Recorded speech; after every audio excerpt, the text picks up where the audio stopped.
Começa agora. Diário Econômico. Um oferecimento do Canal Rural.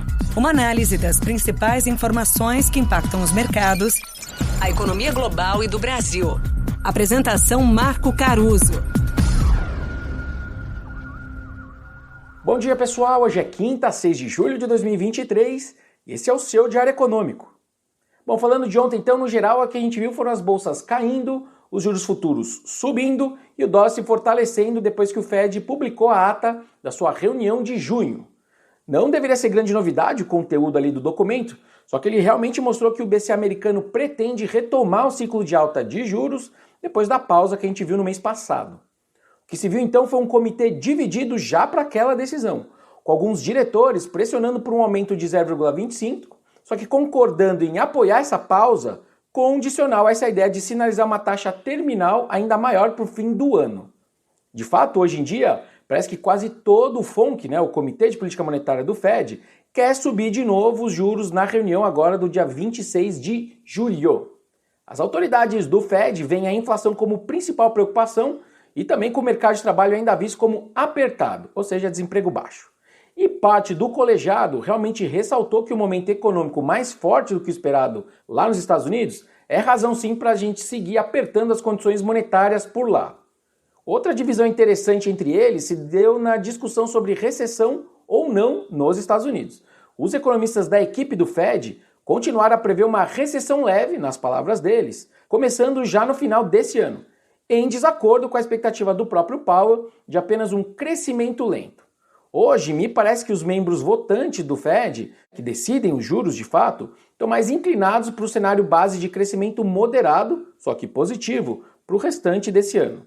De qualquer forma, juntando tudo, vale dizer que os movimentos dos mercados ontem foram relativamente modestos, uma vez que tudo isso que a gente está discutindo já são pontos amplamente debatidos aí pelos investidores nos últimos tempos.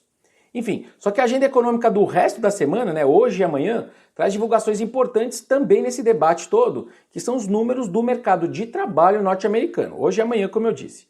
A expectativa é que ele tenha se mantido notavelmente forte, por conta inclusive das fortes contratações que a gente sempre vê no verão, de jovens temporários. Aliás, um dado curioso, nos últimos 7 anos, em 6 deles o crescimento do emprego nos Estados Unidos aumentou nos meses de junho.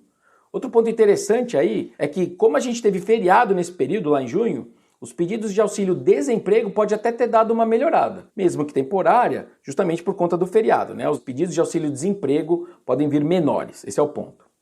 Por aqui, além desse externo com algum viés negativo, por conta da ata do Fed, o noticiário político não ajudou mais uma vez. Na verdade, teve para os dois lados. Tanto que o Arthur Lira decidiu inverter a pauta de votação com um impasse que a gente está vendo de novo, sobre o projeto do voto de qualidade no CARF. Do lado da tributária, teve do lado positivo o governador de São Paulo, Tarcísio de Freitas, vendo possibilidades concretas de sair a reforma e, de modo geral, se colocando a favor dela, mesmo que com algumas ressalvas. Ao mesmo tempo, o partido União Brasil decidiu não apoiar a reforma, a pedidos inclusive do governador de Goiás, o Ronaldo Caiado, e do prefeito de Salvador, o Bruno Reis. União Brasil é, em teoria, da base aliada do governo, mas o seu apoio nas votações tem oscilado mais do que os outros partidos. Aliás, falando dos prefeitos, os prefeitos das capitais, eles se alinharam contrários à reforma tributária, pelo menos por hora, em política tudo pode mudar, e, inclusive eles pagaram uma campanha de TV contra ela. E aí, com o externo e o noticiário político com esse vai e vem, os juros futuros aqui abriram taxa, juros para cima, especialmente ali os mais longos, que tem mais a ver com fiscal, tributário, etc. E o dólar subiu de novo, é a 7ª alta do dólar nos últimos 10 pregões. De qualquer forma, minha sensação hoje é que a reforma tributária passa. Eu não estou vendo as forças contrárias a ela realmente organizadas. Eu acho que é um fator muito relevante o fato do Arthur Lira estar liderando os esforços pró-reforma, inclusive mais do que o governo em si, na minha sensação. Enfim, veremos. Talvez seja até por isso que ontem a bolsa, diferente do dólar e dos juros que pioraram, acabou valorizando. E parece que a tributária é positivo net para algumas empresas. Não para todas, mas ela pode sim ser net positivo.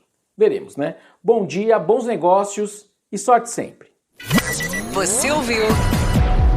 Diário Econômico. Um oferecimento do Canal Rural. Uma análise das principais informações que impactam os mercados, a economia global e do Brasil. De segunda a sexta, às 6 da manhã, no Spotify e YouTube.